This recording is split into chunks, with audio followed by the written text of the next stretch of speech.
Dans la vidéo précédente, nous avons analysé le sujet et nous avons terminé par exposer la thèse soutenue par le sujet. C'était une phase importante car elle va nous permettre maintenant de problématiser le sujet, c'est-à-dire former une question à laquelle vous allez répondre dans un développement qui va être structuré. Donc la problématique que j'ai choisie, vous allez le voir, se rapproche fortement de l'énoncé de la question.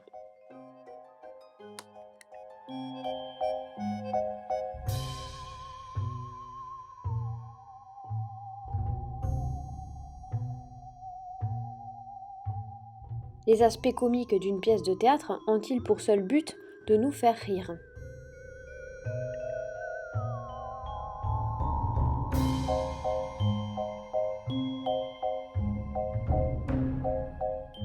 Une fois votre problématique choisie, il vous faut former le plan. Alors le plan va dépendre de la question que vous avez choisie pour la problématique. Vous avez le choix entre deux questions, donc soit elle va être ouverte ou bien elle va être fermée. Elle est fermée si vous pouvez répondre oui ou non à la problématique.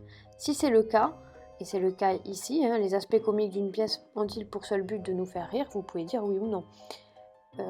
Donc on va adopter un plan dialectique en 3 parties, les 3 parties étant toujours la thèse. On va défendre l'opinion qui nous semble la plus importante, celle pour laquelle on a le plus d'arguments. Ensuite, on va faire l'antithèse, on va chercher des arguments qui vont aller nuancer cette première partie. Et enfin, dans la synthèse, la dernière partie, vous allez essayer de dépasser cette simple opposition du oui ou non pour aller plus loin dans la réflexion.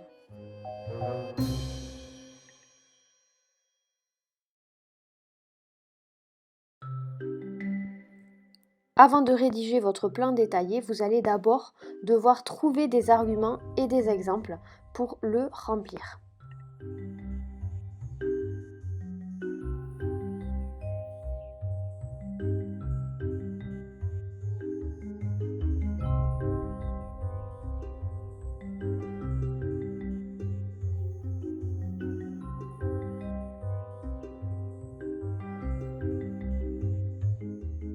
Je vais utiliser mon tableau comme une sorte de feuille blanche, une sorte de brouillon que je vais compléter. Dans un premier temps, je vais compléter l'idée défendue par la thèse, donc la comédie a pour but de nous faire rire. Pour cela, je vais utiliser l'argument des types de comiques. Le rire va s'appuyer sur différents types de comiques qu'on a pu voir en classe. Le comique de caractère, le comique de mots, le comique de situation, etc. Donc j'essaie un petit peu de détailler ceci en écrivant en bleu les idées et en noir des exemples. J'ai utilisé beaucoup d'exemples issus de la comédie de Molière car c'est un auteur que vous connaissez bien.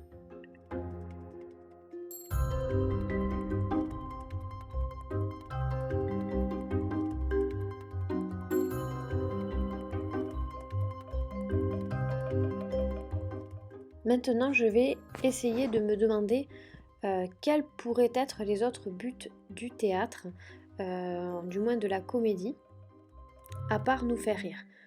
J'en ai trouvé plusieurs, bien sûr.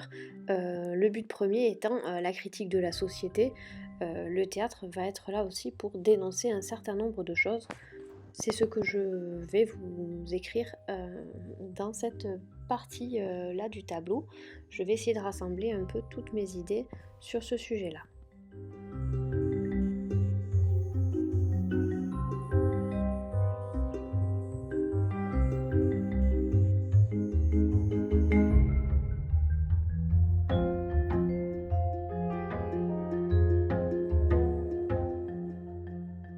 Dans cette partie, on va retrouver encore une fois Molière, qu'on peut bien sûr convoquer de toutes les manières lorsqu'il s'agit de comédie.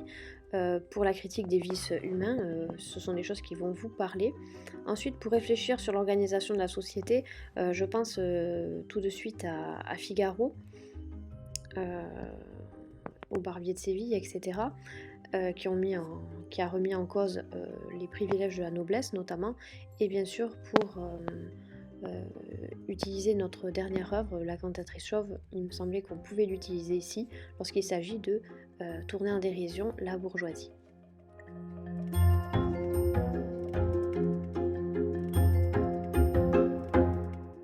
Je vais vous montrer à présent comment on arrive à dépasser cette simple opposition entre la comédie qui fait rire d'un côté et la comédie qui critique de l'autre. C'est ce qu'on vous demande de faire dans la synthèse de la dissertation, dépasser la question posée, trouver une autre voie pour y répondre. Alors, pour ce faire, la solution, on va la trouver facilement. On va aller du côté de chez Molière, tout simplement, un auteur que vous connaissez bien maintenant. On a vu en début d'année que pour Molière, le but de la comédie, c'était de châtier les mœurs par le rire. La devise en latin castigat ridendo mores, qu'on a eu l'occasion de noter dans notre cours. Tout simplement, la comédie, elle peut faire rire à la fois, mais elle va aussi nous instruire. Et c'est peut-être là la solution de notre problème.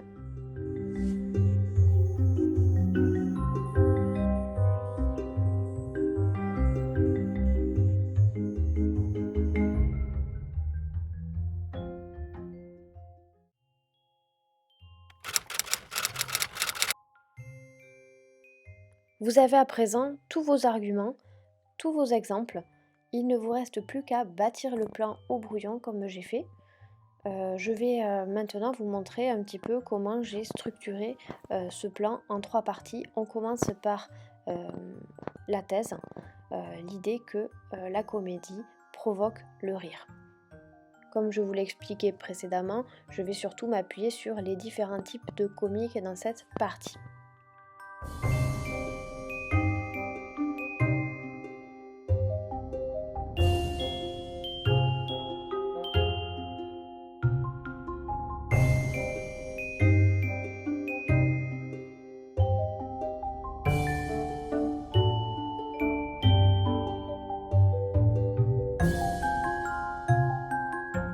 Nous passons à la deuxième partie, donc l'antithèse, la partie qui va venir nuancer la première partie. Ce sont les arguments qui s'opposent un petit peu à l'idée que le théâtre a pour seul but de faire rire. Donc on va montrer qu'il y a d'autres buts, la critique de la société, en particulier la critique des vices et comportements humains, etc. J'indique en bleu les titres des sous-parties et en vert les exemples associés.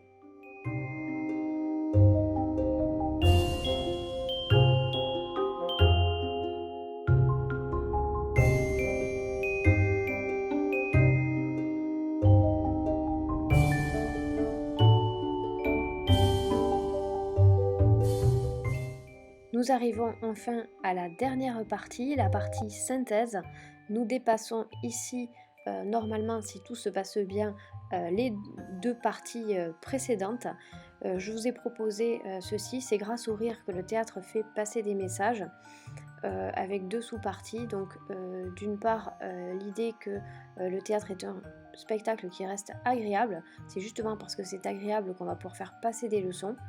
Et ensuite, l'idée aussi que l'illusion théâtrale, ça va protéger parfois les auteurs qui vont pouvoir faire passer des messages en échappant à la censure.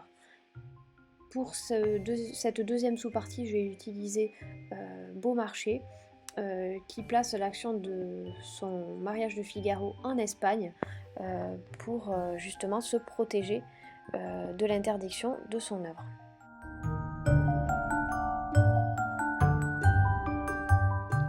Une fois que tout ceci est terminé, il ne vous reste plus qu'à rédiger au brouillon l'introduction et la conclusion, puis vous pourrez passer sur votre copie. J'espère que cette vidéo vous aura permis de mieux comprendre le cours. Je vous dis à très bientôt.